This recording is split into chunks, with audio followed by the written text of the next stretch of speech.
Hindi ko nasasabihin ang totoong pangalan ko para na din sa kaligtasan ko. Sinalin ko na din sa wikang Tagalog ang lahat ng salita dito para mas maintindihan nating lahat. Taong 2019 nang mapadpad ako sa Japan. Galing akong Maynila, dala ang pangarap na makaipon para sa pamilya. Nagtatrabaho ako noon sa isang maliit na factory sa bandang Saitama. Tahimik ang buhay. Trabaho, uwi sa dorm, tapos lakad konti sa convenience store para bumili ng instant ramen. Doon ko nakilala si Kenji. Hindi niya totoong pangalan. Pero yun na lang ang itawag natin sa kanya. Isa siyang full-blooded Japanese na medyo tahimik, pero palangiti. Nagsimula kami sa simpleng batian. Hanggang sa naging sabay na kaming kumain tuwing break time. Taga Pilipinas ka? Maganda yung mga beach dun, di ba? Minsan niyang tanong sa akin. Oo, lalo na sa mga probinsya. Sagot ko. Mabait siya. Tinuruan niya ako ng basic Japanese lang. Tinulungan niya akong intindihin ang mga form sa trabaho. Kapag nahihirapan ako, siya ang unang lumalapit. Sa loob lang ng isang buwan, parang naging kuya ko na siya sa bansang hindi ko kabisado. Pero may mga bagay kay Kenji na hindi ko maintindihan. May mga pagkakataon na bigla siyang mawawala sa trabaho ng ilang araw. Minsan, may sugat siya sa kamay at may pasa sa liig. Kapag tinatanong ko, ngingiti lang siya at sasabihin, "Daijubu, maliit na problema." Isang gabi, nagyaya siyang uminom. Dinala niya ako sa isang bar sa gilid ng Shinjuku. Maliwanag ang ilaw sa labas, pero sa loob, iba ang pakiramdam. Parang may bigat sa hangin. May mga lalaking nakaupo sa sulok. Nakaitim lahat. Tahimik pero ramdam mong sila ang may kontrol sa lugar. Napansin ko ang mga tato. Hindi simpleng tato. Buong likod, makukulay, detalyado, mga dragon, koi fish at samurai. Naalala ko tuloy ang mga nababasa ko dati tungkol sa Yakuza. Alam kong sa Japan, hindi basta-basta nagpapakita ng ganong tato ang mga ordinaryong tao. Mga kaibigan ko lang yan, sabi ni Kenji habang tinatapik ang balikat ko. Ngumiti ako, nagpanggap na parang normal lang ang lahat. Habang umiinom kami, may pumasok na lalaking mas matanda, nakasuit, tumayo halos lahat ng nasa loob at bahagyang yumuko. Doon ako kinabahan. Hindi ko man alam ang eksaktong sistema nila, pero alam kong may kakaiba. At ang lalaking yun, hindi siya basta-basta. Ilang araw pa ang lumipas, mas naging madalas ang pagyaya ni Kenji. Hanggang isang gabi, sinabi niyang, "May gusto akong ipakita sa'yo. Isang samahan para sa mga taong may tiwala ako." Hindi ko alam kung bakit ako pumayag. Siguro dahil sa utang na loob. Siguro dahil sa curious ako. O siguro dahil ayokong magmukhang walang tiwala sa kanya. Dinala niya ako sa isang lumang building sa isang tahimik na iskinita. Walang sign sa labas. Pero may CCTV sa bawat sulok. Pagpasok namin, bumungad ang amoy ng sigarilyo at kahoy. May mga lalaking naglalaro ng mahjong. May mga nakaupo sa isang mahabang mesa at seryoso ang usapan nila. Napansin kong biglang naging formal si Kenji. Yumuko siya ng mas malalim kaysa dati. Doon ko napagtanto, hindi ito simpleng barkadahan. Habang nakaupo ako sa gilid, tahimik lang, pinagmamasdan ko ang paligid. May mga sobra na pinapasa.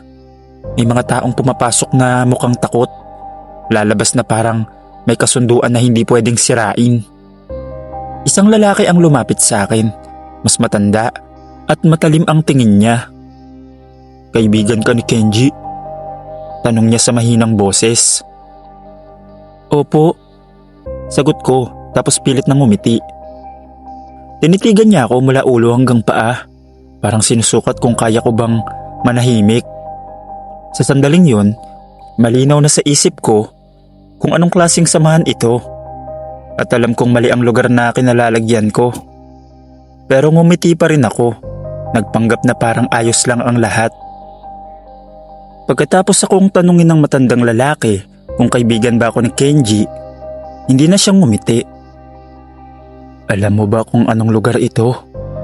Tanong niya, diretso ang tingin sa mga mata ko. Sa totoo lang, alam ko na, pero nagpanggap pa rin ako. Akala ko business group lang po. Sagot ko, medyo nanginginig ang boses. Tahimik ang buong kwarto. Kahit yung mga nagmamadyong kanina, tumigil. Ramdam ko ang bigat ng tingin ng bawat isa. Parang sinusuri nila kung magsisinungaling pa ba ako o hindi. Doon lumapit si Kenji at umupo sa tabi ko. Trusted ko siya. Tahimik to, hindi ito magsasalita. Sabi niya sa matandang lalaki. Ilang segundo ang lumipas na parang isang oras. Tapos dahan-dahang tumango ang matanda. Dito, walang nakakarinig at wala nagsasalita sa labas. Dinala nila ako sa mas loob na kwarto. Doon ko nakita ang mas malinaw na eksena. Mga listahan ng pangalan, sobre ng pera, at mga lalaking may benda sa kamay, may tahi sa braso. Walang detalyeng sobra, pero sapat para maintindihan kung hindi ito legal na grupo. Narinig ko ang pangalang Yakuza na binanggit ng isa sa kanila habang nag-uusap sila sa Japanese. Hindi ko man naiintindihan lahat, pero malinaw ang tono, disiplina, utos at parusa. May isang lalaking nakaluhod sa gitna ng silid. Hindi ko alam kung ano ang buong kwento, pero mukhang nagkamali siya. Tahimik lang ang lahat habang pinagsasabihan siya ng leader. Walang sigawan, mas nakakatakot ang katahimikan. Lumapit ulit sa akin ng matandang leader. Hindi ka namin pipilitin. Kaibigan ka ni Kenji, pero tandaan mo, ang mga taong ito hindi umiiral sa labas. Tumango lang ako. Wala na akong ibang magawa. Kapag may lumabas na salita, may kapalit yun. Dagdag niya pa. Hindi niya kailangang idetalye, naiintindihan ko na. Maya-maya, inalok pa nila ako ng pagkain. Nakipagkamay pa ang iba. Kakaiba, mababait sila sa akin. May respeto, pero ramdam mong may hangganan ang kabaitan na yon. Nang makaalis kami ni Kenji sa building, malamig ang hangin ng gabi sa Tokyo. Doon ko lang napansin, na pawis na pala ako. Natakot ka? Tanong niya. Hindi ako agad sumagot. Alam ko kung ano yun, Kenji. Alam ko kung anong grupo yun. Sabi ko. Tumigil siya sa paglalakad. Saglit siyang tumingin sa kalsada bago bumuntong hininga. Hindi ko balak saktan ka. Gusto lang kitang ipakilala para alam mo kung sino ang mga taong dapat mong iwasan at kung sino ang dapat mong respetuhin. Ilang araw akong hindi nakatulog ng maayos. Kada may maririnig akong yabag sa labas ng dorm, napapabangon ako. Kada may unknown number na tatawag, bumibilis ang tibok ng puso ko. Hindi naman nila ako ginulo. Walang sumunod sa akin. Pero sapat na ang isang gabing yun. Unti-unti, iniwasan ko si Kenji. Hindi na ako sumasabay sa kanya kumain. Kapag nagyayaya siya, nagdadahilan na lang ako. Hanggang sa napansin niya. Bakit lumalayo ka sa akin? Iniiwasan mo ba ako? May balak na akong umuwi. Miss ko na ang pamilya ko. Sabi ko. Hindi ko sinabi ang totoo. Na tuwing nakikita ko siya, naaalala ko ang lugar na yun. Naaalala ko ang grupo. Naaalala ko ang samahan. Ang mga tingin. Ang babalang hindi na kailangan ulitin. Ilang buwan nang lumipas, nagdesisyon akong tapusin ang kontrata ko. Umuwi ako ng Pilipinas na dala ang ipon ko at ang sikretong yon. Hindi ko na siya kinausap ulit. At oo, hindi na rin ako bumalik sa Japan. Hanggang ngayon, tahimik lang ako. Hindi ko yon kinikwento kahit kanino, lalo na sa mga kakilala ko. Mas mabuting manahimik na lang. Kaya hindi ko rin binanggit ang pangalan ko para nga sa kaligtasan ko. Hanggang dito na lang po. Maraming salamat.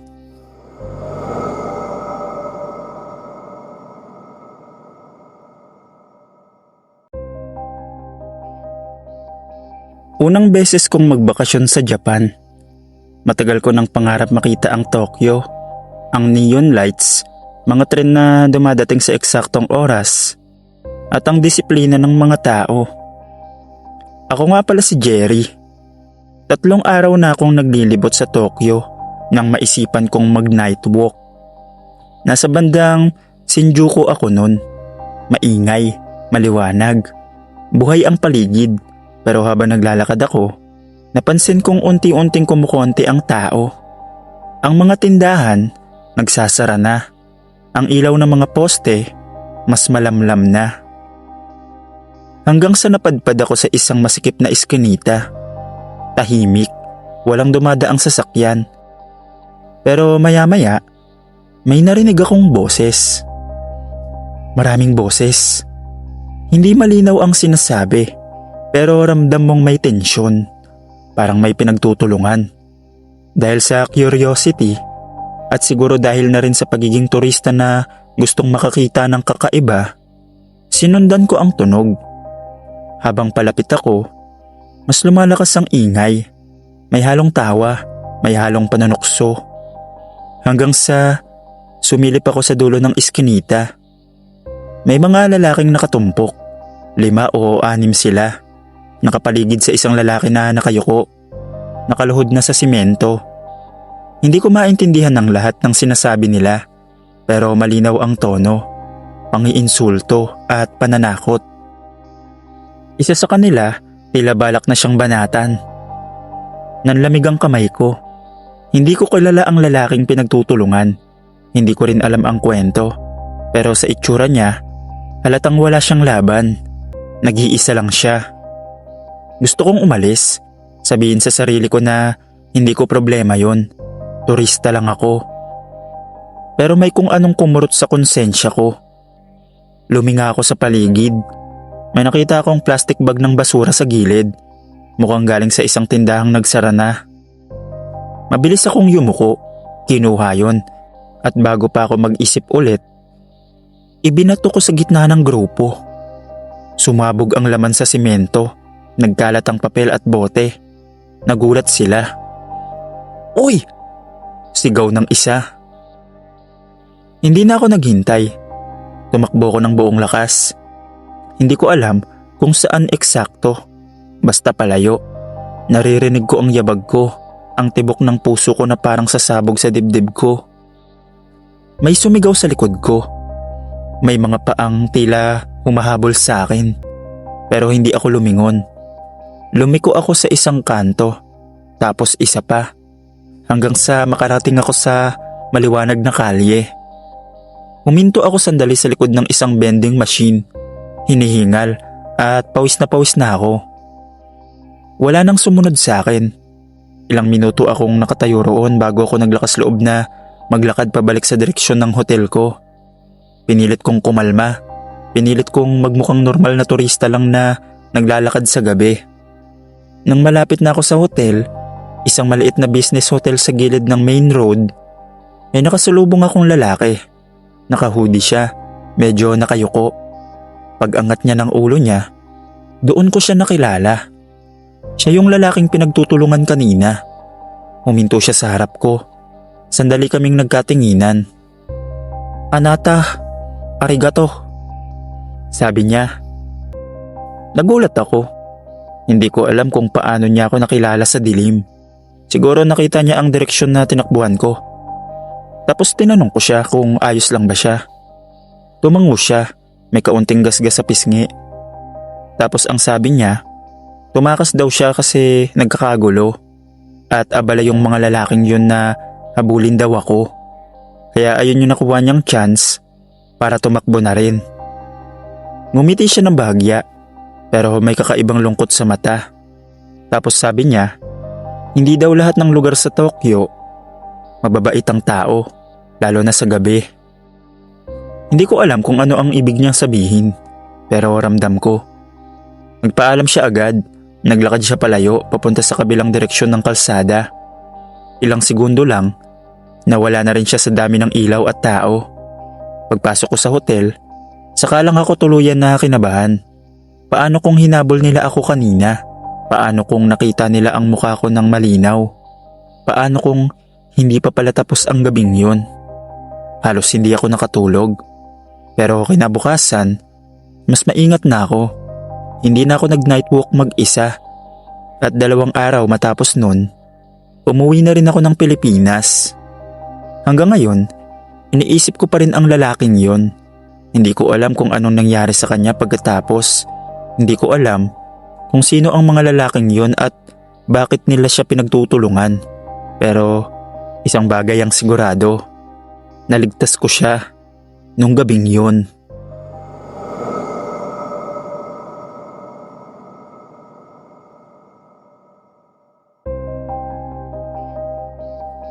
Magandang araw, Sir Dave. Gusto ko lang sanang magbahagi ng kwento ko noong nasa Korea pa ako. Ako nga po pala si Jello. Ayun yung taong unang tapak ko pa lang sa South Korea para mag-college. Halo ang kaba at excitement. Galing akong Pilipinas, dala ang pangarap na makapagtapos sa ibang bansa at mapatunayan sa sarili ko na kaya ko. Malaki ang campus ng universidad sa Seoul. Matataas na building, malilinis na daanan, at mga estudyanteng parang laging nagmamadali. Sa unang araw ko, normal naman ang lahat. Orientation, pagkuha ng ID, pakikipagkilala sa ibang kaklase. May ilan na curious kung saan ako galing. Philippines? Tanong ng isa.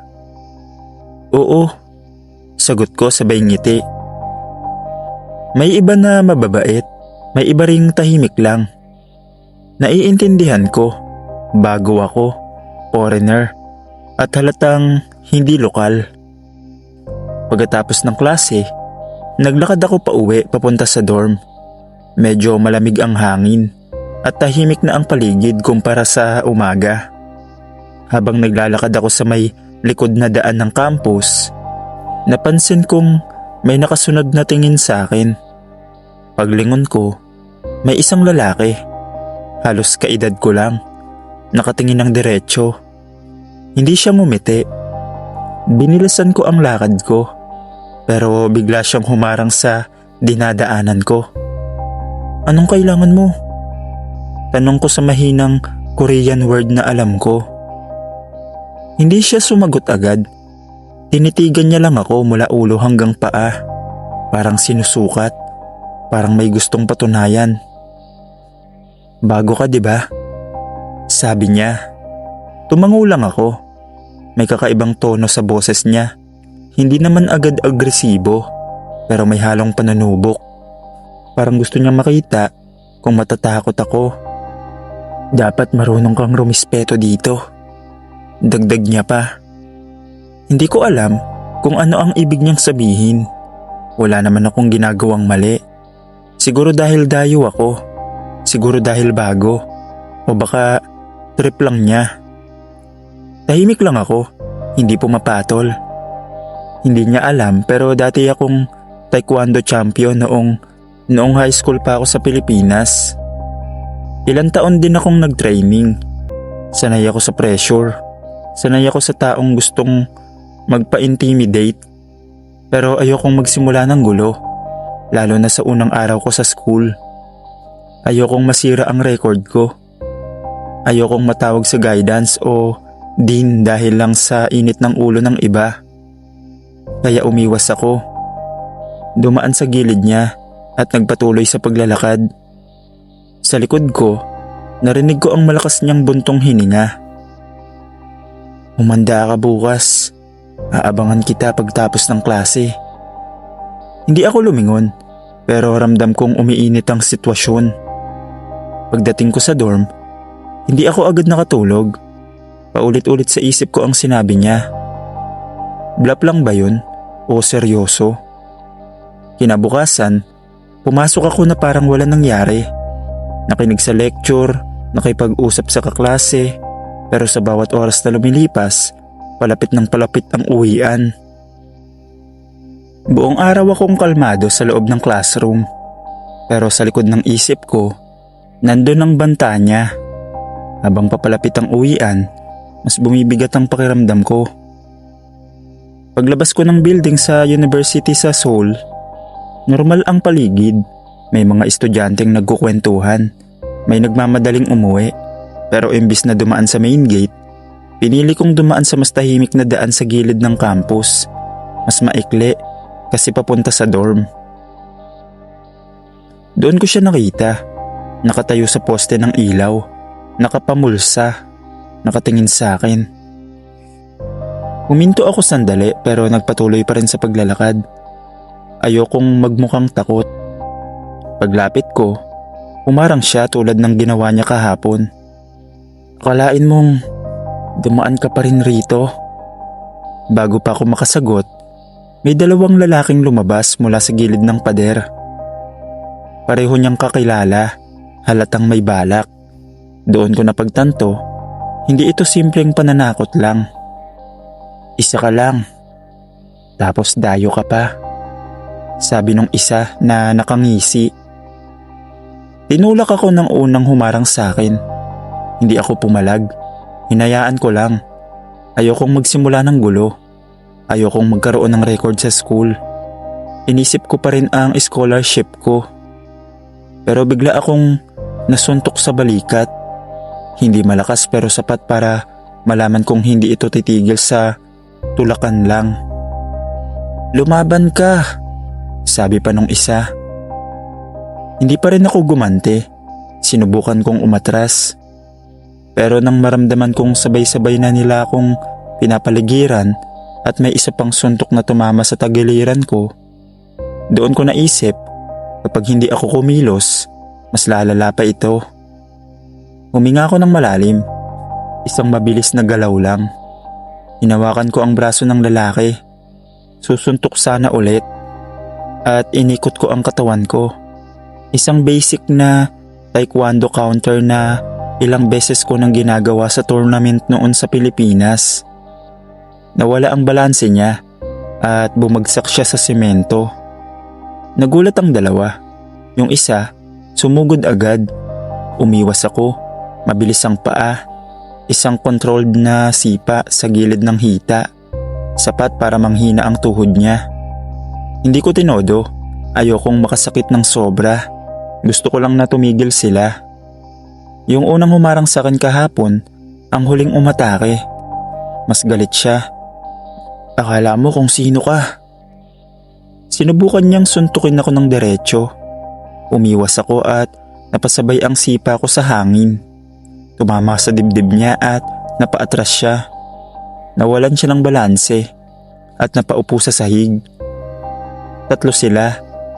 Lahat nakahawak sa sarili nilang braso o binte. Hindi grabe ang pinsala pero sapat para maramdaman nilang hindi ako madaling target. Hindi ko na sila tinignan pa. Hindi ako nagsalita. Tumalikod ako at naglakad palayo. Kontrolado pa rin ang paghinga ko. Kahit mabilis ang tibok ng puso ko. Kinabukasan, pagpasok ko sa campus, handa na ako. Inisip ko, baka mas marami pa silang isama. Baka lumala.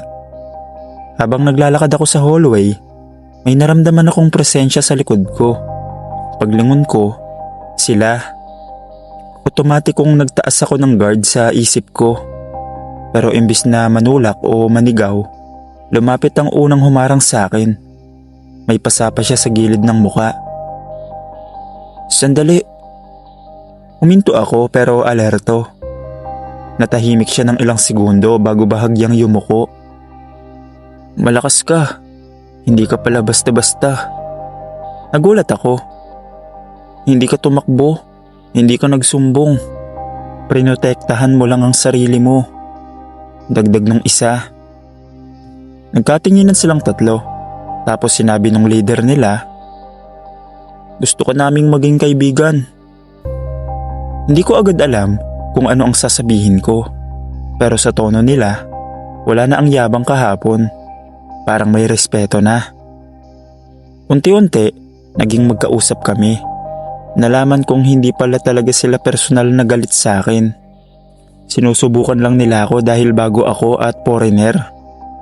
Maling paraan, oo, pero para sa kultura nila, parang test ng tapang. Hindi naging madali ang simula, pero naging maayos ang ending. Hanggang sa natapos ko ang pag-aaral ko sa South Korea. Tapos sila ang naging pinakamalapit kong kaibigan doon. Nag-training pa nga kami minsan sa gym. Tinuruan ko sila ng ilang basic taekwondo moves. Hanggang ngayon, kahit wala na ako sa Korea, may contact pa rin kami sa isa't isa.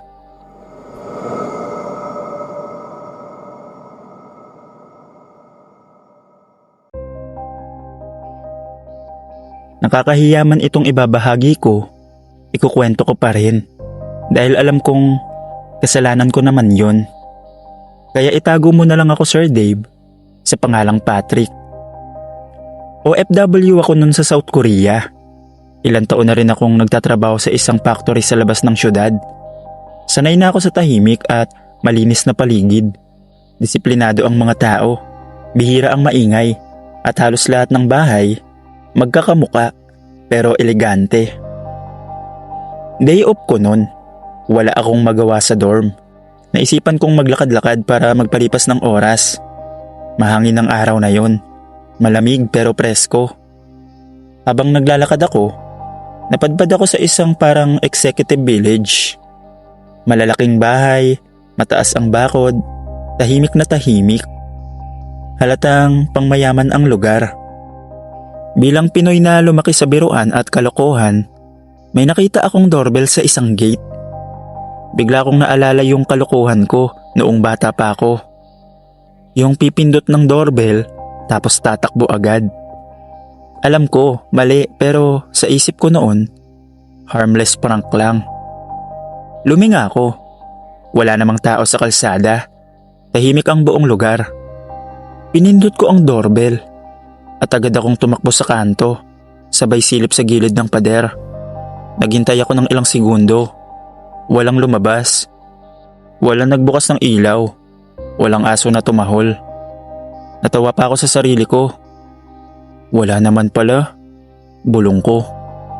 Sa halip na umuwi na lang, bumalik pa ako.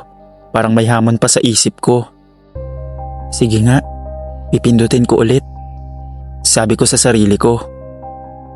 Pinindot ko ulit ang doorbell. Sa pagkakataong yon, wala pang 2 segundo, biglang bumukas ang pinto at kasunod nun, may malakas na tahol. Isang bulldog ang sumugod palabas ng gate. Malaki. Pero mahaba ang katawan. Pero mabigat ang build. Kita ko agad sa mata niya ang galit. Uy! Sigaw ko sa sarili ko habang tumatakbo. Hinabol ako ng aso. Hindi ko inakalang ganun siya kabilis. Ramdam ko ang yabag ng mga paa niya sa likod ko. Palapit ng palapit. Tinangka kong tumakbo papunta sa kanto kung saan ako nagtago kanina. Pero nadulas ako sa bahagyang basa na bahagi ng kalsada. Bago pa ako makatayo, sumakmal siya sa binti ko. Napasigaw ako sa sakit. Kumapit ang ngipin niya sa pantalon ko at bumaon sa laman. Sinubukan kong sipain siya gamit ang kabilang paa, pero lalo siyang nagalit. Pinilit kong tumayo pero bumagsak ako sa simento. Nakikita ko ang bibig niyang bumubuka ulit. Handang kumagat ulit sa pangalawang beses. Doon na ako nakaramdam ng tunay na takot. Stop! Stop! Isang malakas na boses ang sumigaw mula sa likod. Isang lalaki, mukhang nasa 40s ang tumakbo palabas ng gate. Hinila niya ang aso sa collar at mahigpit na inawat. Gumana! Sigaw niya sa aso. Hinihingal ako. Hawak ko ang binti kong dumudugo. Hindi malalim na sugat, pero sapat para manginig ako sa sakit at takot. Tinitigan ako ng may-ari ng aso. Hindi naman siya galit na galit, pero seryoso siya. "Why you press bell?" Tanong niya sa putol-putol na English. Hindi ako makasagot agad. Nahihiya ako. Alam kong ako ang mali. Tapos sinabi kong, I'm sorry. Umiling siya. Tapos sinabi niyang, hindi daw pwede yung ganun. Hindi daw pwedeng magbiro sa kanila. Alam niya raw na dayuhan ako dahil iba ang itsura ko. Dahil kung hindi niya raw napansin ang aso nila, malamang may kalalagyan daw ako. Sa halip na iwan ako ron, inalalayan niya ako papasok sa loob at tinawagan ng driver nila. Siya pa ang nagdala sa akin sa ospital para malinis ang sugat at mabigyan ng injection laban sa rabies. Habang nasa klinik kami, sinabi niya sa akin na doon daw sa Korea, tahimik ang lugar pero hindi ibig sabihin walang bantay. Kailangan daw may respeto. Tumango lang ako, ramdam ko ang hiya. Ilang araw akong hindi nakapasok sa trabaho dahil sa sugat. Habang nagpapagaling ako, paulit-ulit sa isip ko ang nangyari. Isang simpleng kalokohan na pwedeng naging mas malala. Pagkalipas ng ilang araw, nang kaya ko nang makalakad ng maayos, bumalik ako sa bahay na yon. May dala akong maliit na gift. Prutas at simpleng note na may nakasulat na apology sa Korean. Kinakabahan ako habang pinipindot ko ang doorbell. This time, maayos at may dahilan. Lumabas ang may-ari. Nakilala niya agad ako. Yumuko ako ng malalim. Tapos humingi ako ng sorry at hindi ko na uulitin. Tinignan niya ako sandali tapos bahagyang ngumiti. Good, you learn. Sabi niya. Mula noon, tuwing dumadaan ako sa village na yon, hindi na ako tumitingin sa doorbell. Sa isang bansang tahimik at disiplinado, natutunan ko ang isang mahalagang bagay. Hindi lahat ng kalokohan ay walang kapalit. At minsan, isang pindot lang ang kailangan para matuto ka ng leksyong panghabang buhay.